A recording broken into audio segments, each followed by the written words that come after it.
Oh, oh man. This camera actually made me sick.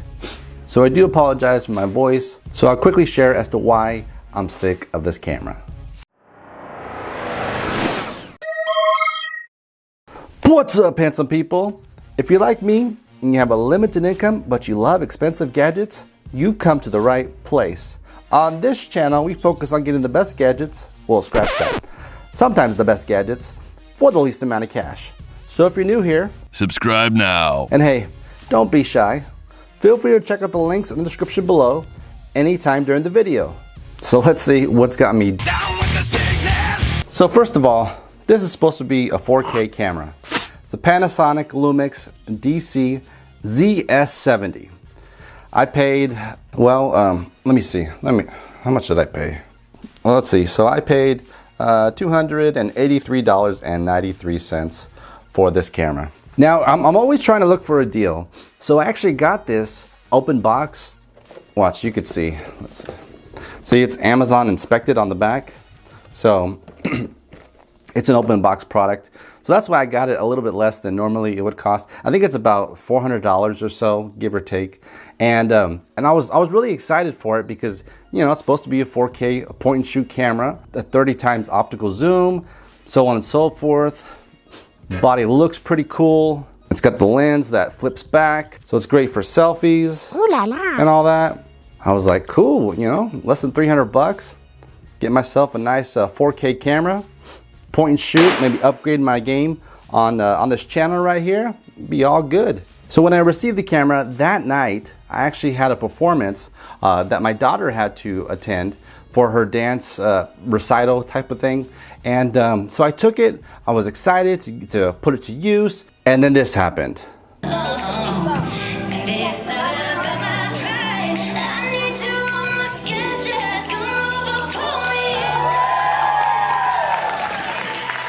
It had the hardest time finding focus. It was ridiculous.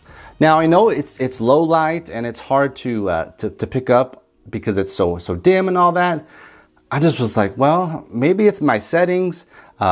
Maybe I can mess around with it a little bit more, and maybe I can make it better. I don't know. I'm in no way a camera expert. This is my first like actual point and shoot camera that I've had. Normally my videos I record them on my cell phone, whichever cell phone I had at that time. So this is definitely new territory for me. So I was like, all right, I'm gonna sit down, I'm gonna check out the specs, I'm gonna read the instruction manual and see if I can get it to work.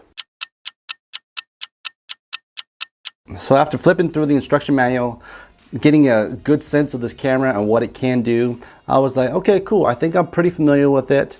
At least good enough to where I can adjust the settings on the fly. I don't have to keep it in auto mode. So I told my family, hey, let's go out to the park. Let's take some photos, and hopefully they turn out great. So I got it all set up. We're good to go. Got it on the tripod, all that good stuff. And I was like, you know what? Let me try this 4K setting. Because what it's supposed to do is it's supposed to take photos in 4K, which I heard is pretty awesome. That way it's super crisp, super clear, won't have any issues with these photos. It'll be awesome and great. Let me demonstrate it for you. So you got the camera on. Of course, there's no memory card in there. So we got this 4K button, and it gives you different photo modes. So we got the 4K pre-burst, the 4K burst SS, and the 4K burst. So what it's gonna do is the pre-burst, which I thought was gonna be excellent, because what it's gonna do is take some photos prior to me snapping the photo, or pressing the shutter button, and then after I finish letting go of the shutter button. So I was like, cool, this is gonna be awesome. My kids, you know, they don't always look at the camera at the same time, smile, say cheese, none of that at all the same time. So this is gonna be awesome. So ended up using it pretty much the entire shoot, and this is what happened. So, as you can tell, these photos were blurry. I was like, what the heck is this? Taking a regular photo, taking a regular shot, yeah, it does look decent on this. But using that 4K burst, definitely, it was stupid. It's a dumb idea. It did not do what I thought it was gonna do. There's no 4K image that looks that blurry and that crappy. So I was pretty upset. That was always strike two. Then I'm like, you know what? Why are some of my photos in low light, why are they so dark?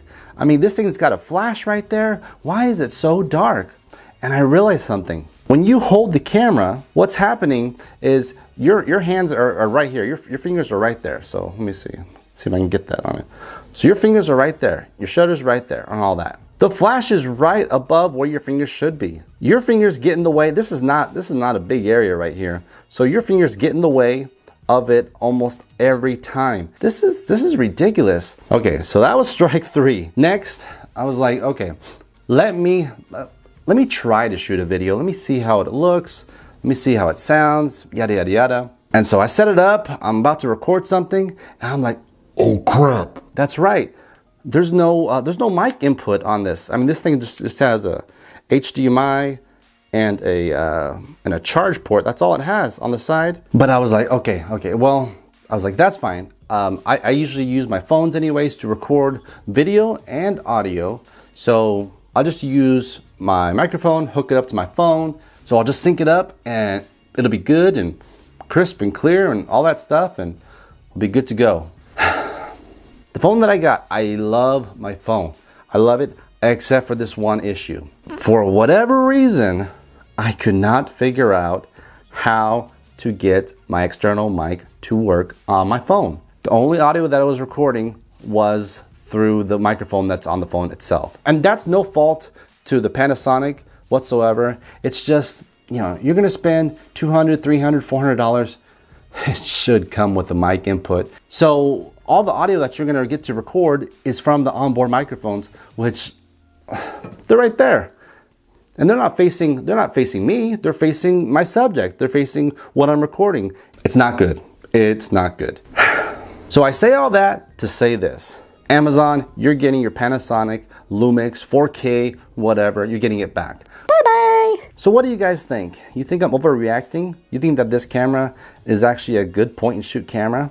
Just leave a comment below letting me know if you think it is, or maybe there's another good point and shoot camera that you guys enjoy. Just let me know. Just hit me up in the comments down below. So if you're ready to buy or would like more information on the Panasonic DC-ZS70 4K LUMIX point and shoot camera thing, click the link in the description below. Don't forget to subscribe and click the notification bell to make sure you're in the loop for all things Handsome Gadgets. Please give it a thumbs up if you liked the video, and I guess a thumbs down if you didn't care for it. Don't forget to follow me on Twitter @HandsomeGadgets. Thank you and have a good one.